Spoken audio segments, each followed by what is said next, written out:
जय हिंद फ्रेंड्स, आप सभी का स्वागत है आपके अपने YouTube channel Pramod sir Varanasi में। फ्रेंड्स, आज की इस वीडियो में हम लोग पढ़ने वाले हैं उत्तर प्रदेश स्पेशल में डिस्ट्रिक्ट वाइज जीके पढ़ रहे हैं और अभी तक हमने 3 डिस्ट्रिक्ट को कवर कर दिया है। सबसे पहले वाराणसी को कवर किया था, उसके बाद आजमगढ़ और फिर मिर्ज़ापुर। तो तीनों वीडियो अपलोड हो गई है और तीनों वीडियो अगर आपने नहीं देखा है तो वीडियो का डिस्क्रिप्शन बॉक्स को जरूर चेकआउट करें, वहाँ पर तीनों वीडियो का लिंक दिया गया है।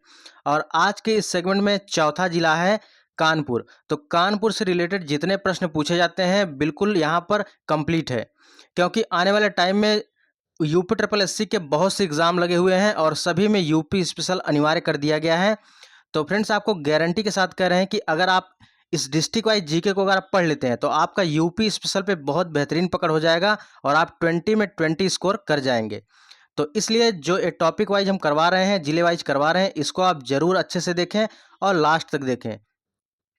और कानपुर से बहुत सारे क्वेश्चन बनते हैं यूपी स्पेशल में, तो चाहे इतिहास से रिलेटेड हो, चाहे ट्रेड से रिलेटेड हो, चाहे पर्यटन से हो, तो बिल्कुल कंप्लीट वीडियो है। वीडियो के एंड तक आप लोग बने रहिएगा। तो कानपुर वाले जितने लोग हैं एक बार फटाफट कमेंट कर दें कि वो कानपुर से बिलोंग करते हैं, ठीक है। तो चलिए स्टार्ट करते हैं वीडियो को। वीडियो में आगे बढ़ने से पहले बता दें, अगर आप चैनल पर पहली बार आए हैं चैनल को जरूर सब्सक्राइब कर लीजिएगा, साथ ही साथ बेल आइकन को भी प्रेस कर लीजिएगा ताकि जब भी कोई वीडियो अपलोड करें सबसे पहले इसका नोटिफिकेशन आपको मिल जाए। वीडियो का डिस्क्रिप्शन बॉक्स में टेलीग्राम का भी लिंक दिया गया है, टेलीग्राम को भी आप लोग ज्वाइन कर लें, वहाँ पर सारी पीडीएफ प्रोवाइड की जाती है, ठीक है। तो चलिए स्टार्ट करते हैं वीडियो को। तो हम लोग यूपी स्पेशल पढ़ रहे हैं, तो यूपी स्पेशल में सबसे पहले देखते हैं उत्तर प्रदेश में टोटल कितने जिले हैं। टोटल 75 जिले हैं। और अगर मंडल की बात करें तो टोटल 18 मंडल हैं, यानी 18 मंडल हैं। टोटल 75 जिले और 18 मंडल हैं। अब इसमें हम लोग आते हैं कानपुर, ठीक है। अगर जब उत्तर प्रदेश का मैप देखते हैं तो कानपुर हमें कहाँ दिखाई देता है, कानपुर यहाँ पर है, ठीक है।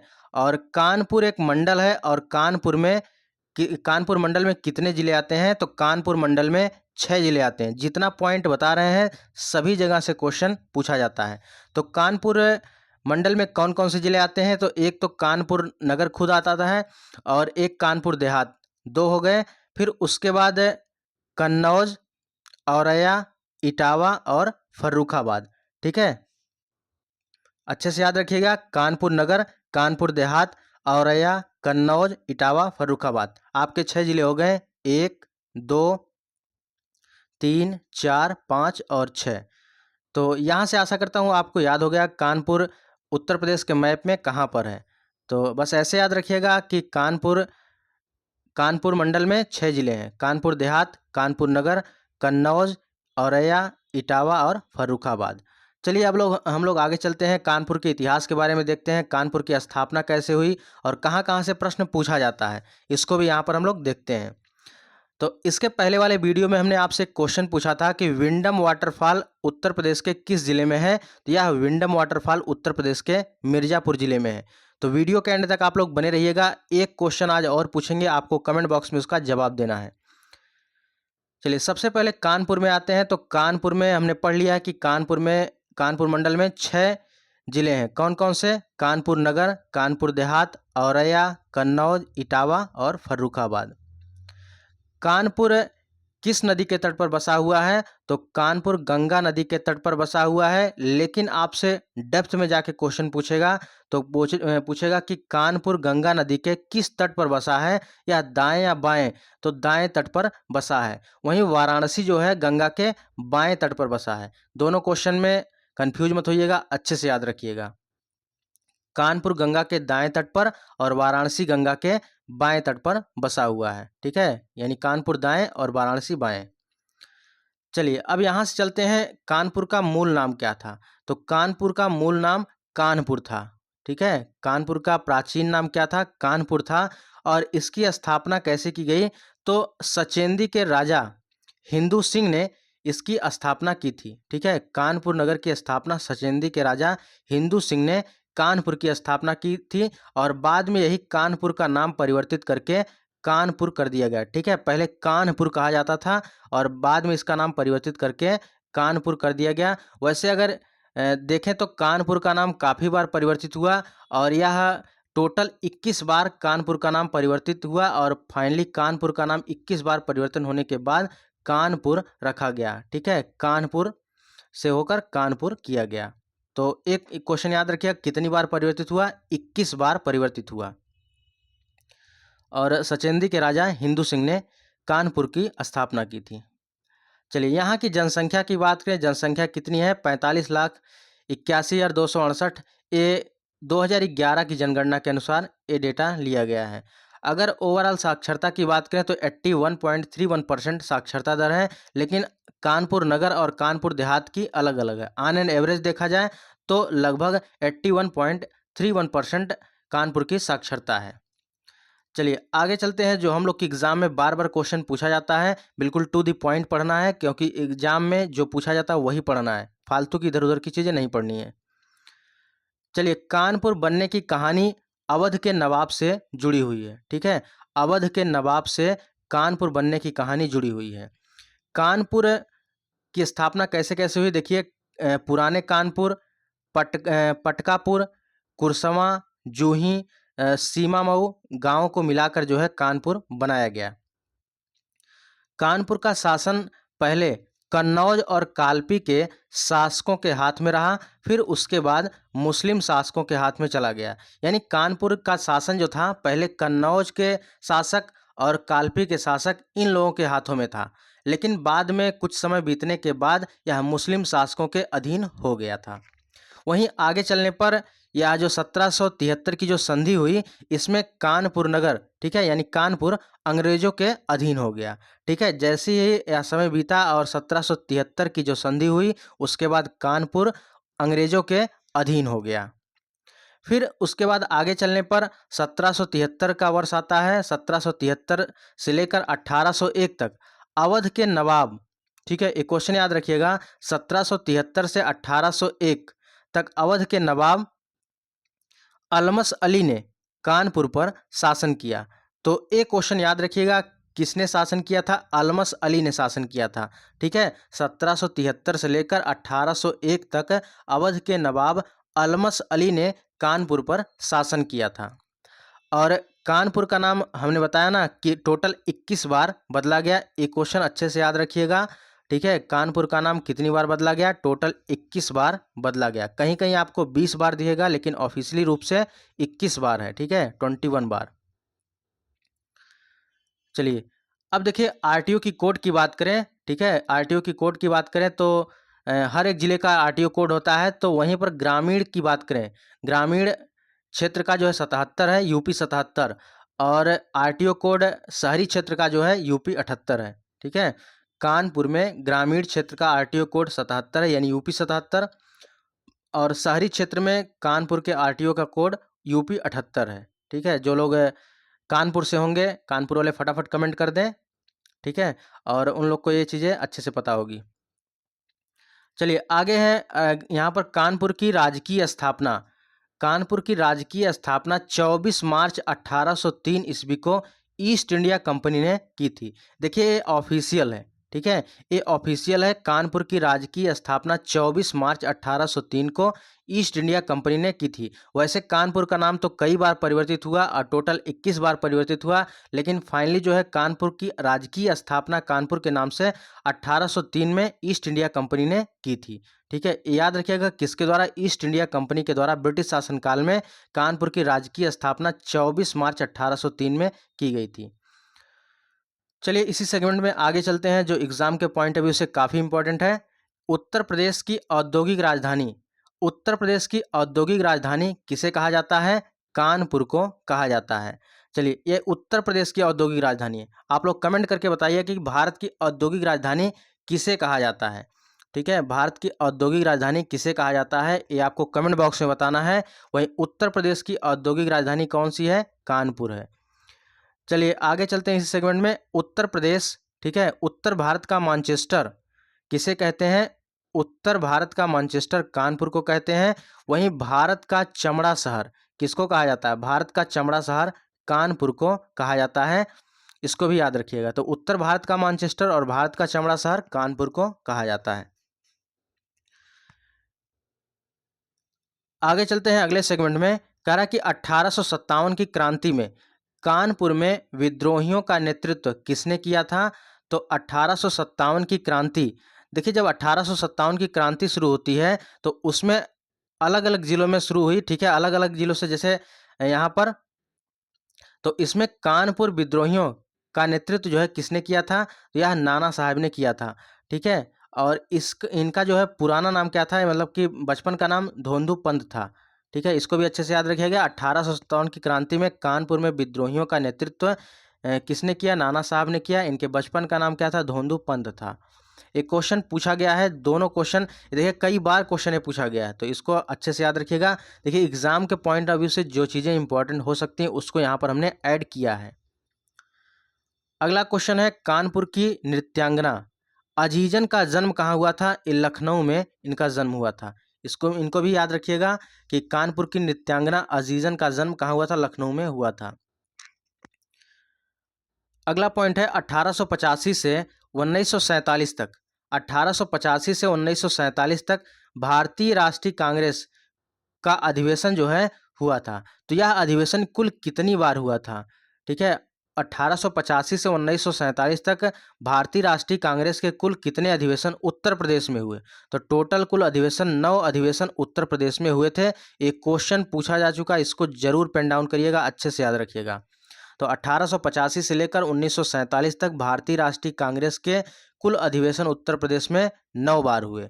वहीं पर कानपुर में आईएनसी का अधिवेशन 1925 में हुआ, जिसकी अध्यक्षता किसने की थी, यानी इनकी अध्यक्ष कौन थी, तो सरोजिनी नायडू थी, ठीक है। कानपुर में भारतीय राष्ट्रीय कांग्रेस का अधिवेशन 1925 में हुआ, जिसकी अध्यक्षता किसने की, सरोजिनी नायडू ने। वैसे उत्तर प्रदेश में टोटल 9 अधिवेशन हुए थे कांग्रेस के, भारतीय राष्ट्रीय कांग्रेस के। और यहाँ पर अगर कानपुर की बात करें स्पेशल, तो कानपुर में एक अधिवेशन हुआ था और वह अधिवेशन 1925 में हुआ था और इसकी अध्यक्षता सरोजिनी नायडू ने की थी। चलिए अगला पॉइंट है, अंतर्राष्ट्रीय क्रिकेट स्टेडियम। अंतर्राष्ट्रीय क्रिकेट स्टेडियम ग्रीन पार्क ये कहाँ है, उत्तर प्रदेश के कानपुर जिले में स्थित है, ठीक है। ये भी क्वेश्चन याद रखिएगा, बहुत पूछा जाता है। अगला पॉइंट है, जनगणना 2011 के अनुसार उत्तर प्रदेश का सर्वाधिक महिला साक्षरता वाला जिला कौन सा है। तो 2011 की जनगणना के अनुसार उत्तर प्रदेश की सर्वाधिक महिला साक्षरता वाला जिला कौन सा है, कानपुर नगर है। ये याद रखिएगा कौन सा है, कानपुर नगर है। देखिए हर एक जिले का अलग अलग जीआई टैग होता है, तो कानपुर के काठी सैडलरी को जीआई टैग मिला है। देखिए जो जीआई टैग होता है यानी जियोग्राफिकल इंडिकेशन, या किसी विशेष जिले के लिए जो दिया जाता है, विशेष राज्य के लिए दिया जाता है, यानी वहाँ का जो स्पेशल चीज़ जो है बहुत प्रसिद्ध होता है उसके लिए वह चीज़ दिया जाता है। और टोटल 10 वर्ष के लिए दिया जाता है, टोटल 10 वर्षों के लिए जीआई टैग दिया जाता है, इसको भी याद रखिएगा। और जो सबसे पहला जीआई टैग दिया गया था वो चाय को दिया गया था, ठीक है, चाय को दिया गया था। तो कानपुर के काठी और सैडलरी जी को जीआई टैग दिया गया था। नेक्स्ट है कानपुर नगर ओडीओपी। कानपुर का ओडीओपी क्या है, कानपुर नगर का ओडीओपी यानी वन डिस्ट्रिक्ट वन प्रोडक्ट। प्रत्येक जिले का एक स्पेशल डिस्ट्रिक्ट प्रोडक्ट है, तो वह कानपुर नगर का क्या है, कानपुर नगर का चमड़ा है। वहीं पर कानपुर देहात की बात करें तो कानपुर देहात का जस्ता बर्तन है, इसको भी याद रखिएगा। कानपुर नगर का चमड़ा है और कानपुर देहात का जस्ता बर्तन है। तो ओडीओपी यानी वन डिस्ट्रिक्ट वन प्रोडक्ट, यह कानपुर देहात का जस्ता बर्तन है और कानपुर नगर का क्या है, चमड़ा है। वहीं पर यहाँ पर बात करें कानपुर का अ, जो ओडीओपी है, ठीक है, केला फाइबर उत्पाद भी है, इसको भी याद रखिएगा।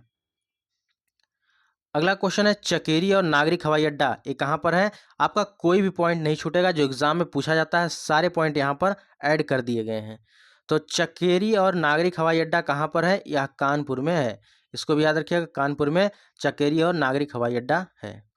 नेक्स्ट है, कानपुर देहात का मुख्यालय कहाँ है, ये भी पूछा जाता है। तो कानपुर देहात का मुख्यालय अकबरपुर माती है।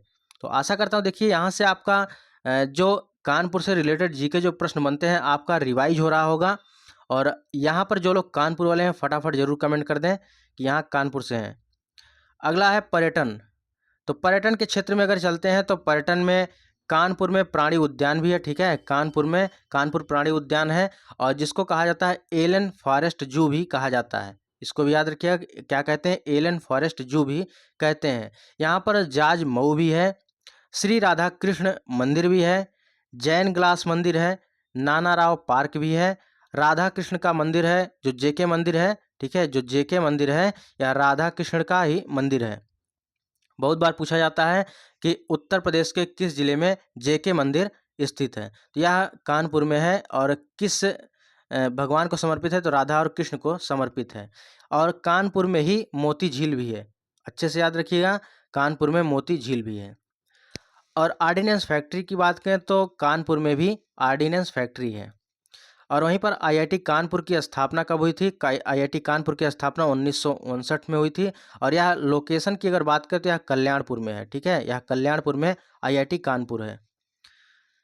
और देखिए, जो जूनियर असिस्टेंट 1262 का एग्जाम हुआ था यूपी ट्रिपल एससी का, एक क्वेश्चन कानपुर से पूछा गया था। वैसे चाहे जो आप पेपर देने जाइए, क्योंकि उत्तर प्रदेश की औद्योगिक राजधानी है, तो यहाँ से डेफिनेटली प्रश्न पूछे जाते हैं।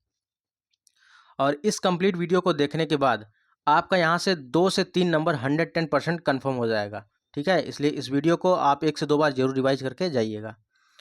क्वेश्चन पूछा गया था लाल इमली मिल, ठीक है, उत्तर प्रदेश के कानपुर जिले में है।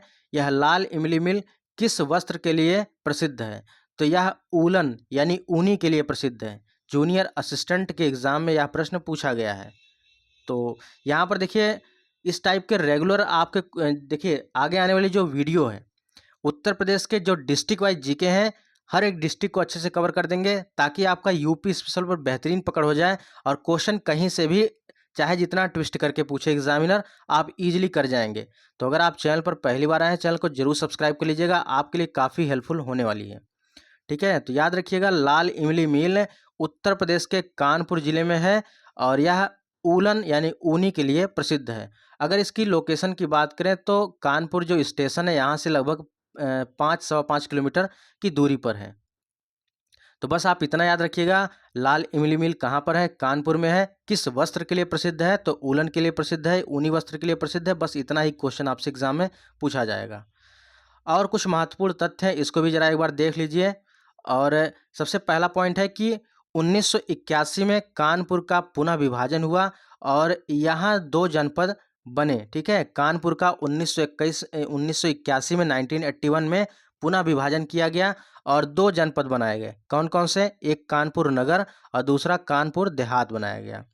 वहीं पर आगे चलते हैं तो 1 जुलाई 2010 को इस क्षेत्र का नाम बदलकर रमाबाई नगर कर दिया गया था। किंतु आप देखेंगे वर्ष 2012 में इसका पुनः नाम कानपुर देहात कर दिया गया, ठीक है। जो कानपुर देहात है, इसका नाम 1 जुलाई 2010 को रमाबाई नगर कर दिया गया था, लेकिन 2012 में पुनः इसका नाम कानपुर देहात ही कर दिया गया। आगे चलते हैं, वर्ष 2010 से पूर्व इस क्षेत्र को, जो कानपुर देहात है, अकबरपुर, शाहपुर आदि नामों से भी जाना जाता था, ठीक है, इसको भी याद रखिएगा। और उत्तर प्रदेश सरकार ने 1977 में कानपुर जनपद को 2 भाग, कानपुर नगर और कानपुर देहात में विभाजित कर दिया, किंतु 1979 में इन दोनों का पुनः जो है मिला दिया गया था। तो ये कुछ इतिहास रहे इसके। और देश के जो 14वें राष्ट्रपति थे रामनाथ कोविंद, इनका जन्म कानपुर देहात जिले के, ठीक है, परौंख ग्राम में हुआ था। तो ये याद रखिएगा, नाम किस ग्राम में हुआ था? परौंख ग्राम में हुआ था। देश के जो 14वें राष्ट्रपति थे रामनाथ कोविंद, इनका जन्म कानपुर देहात जिले के परौंख ग्राम में हुआ था। और यहीं पर कृषि विज्ञान केंद्र गंगा यमुना दोआब के इस क्षेत्र में स्थित है, ठीक है। फ्रेंड्स, ये रहे कानपुर देहात से यानी कानपुर नगर से और कानपुर की स्थापना से लेकर जितने, चाहे टूरिज्म की बात करें, चाहे आप ट्रेड की बात करें, या एग्जाम के पॉइंट ऑफ व्यू से जितने क्वेश्चन बन सकते हैं, सब कुछ कंप्लीट यहाँ पर हमने कर दिया है।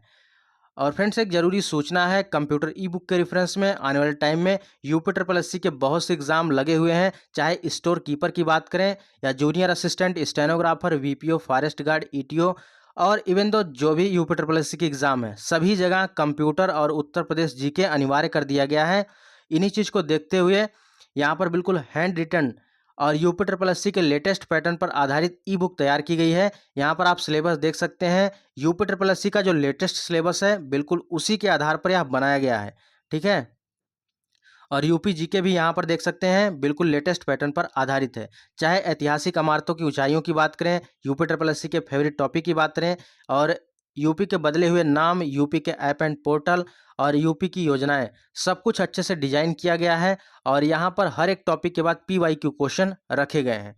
और देखिए, लास्ट में आज तक यूपी ट्रिपल एससी से जितने प्रश्न पूछे गए हैं, सभी प्रश्नों का कलेक्शन भी एक साथ रखा गया है। तो यह बुक आने वाले टाइम में आपके जो भी एग्जाम लगे हुए हैं उसके लिए 100% यह बेहतरीन साबित होगी। तो आज ही इस बुक को लेकर अपनी तैयारी को और बेहतरीन करिए और अपनी एक सीट फिक्स करिए। ठीक है, इस बुक को लेने का प्रोसेस क्या है, 9793661506, ये जो नंबर आपको डिस्प्ले हो रहा है, इस पर आपको यूपी जीके के लिए 125 रुपये पेमेंट करने हैं, क्योंकि यूपी जीके में 2 ई बुक प्रोवाइड की जा रही है। पहली तो आपकी यूपी स्पेशल हो गई और दूसरी यूपी करंट अफेयर, जो कि 6 मंथ के जनवरी से जून 2024 तक बिल्कुल अच्छे से डिजाइन किया गया है और आपको पढ़ने में बहुत आनंद आएगा। और दूसरी जो ई बुक है, तीसरी जो ई बुक है, वह कंप्यूटर की है। तो कंप्यूटर की ई बुक कितने की, 100 रुपये की है।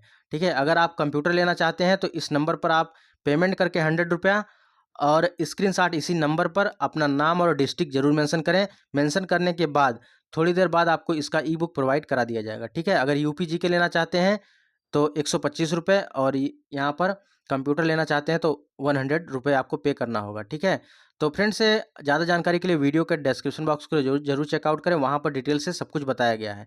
तो ये रहा कानपुर का इतिहास। और नेक्स्ट डिस्ट्रिक्ट कौन सा हो, इसके लिए आप लोग कमेंट बॉक्स में जरूर कमेंट करिएगा। और एक हमने कहा था क्वेश्चन आपसे लास्ट में पूछेंगे, तो आप लोग लास्ट तक बने रहे, इसके लिए बहुत बहुत धन्यवाद। तो आपको बताना है कि अटाला मस्जिद उत्तर प्रदेश के किस जिले में है। ठीक है, अटाला मस्जिद उत्तर प्रदेश के किस जिले में है, आपको कमेंट बॉक्स में जरूर कमेंट करना है। और फ्रेंड्स, ये रही आज की वीडियो। अगर आप लोग चैनल पर जरूर आए हैं पहली बार तो जरूर सब्सक्राइब करके जाइएगा। मिलते हैं नेक्स्ट वीडियो में, तब तक के लिए जय हिंद, वंदे मातरम।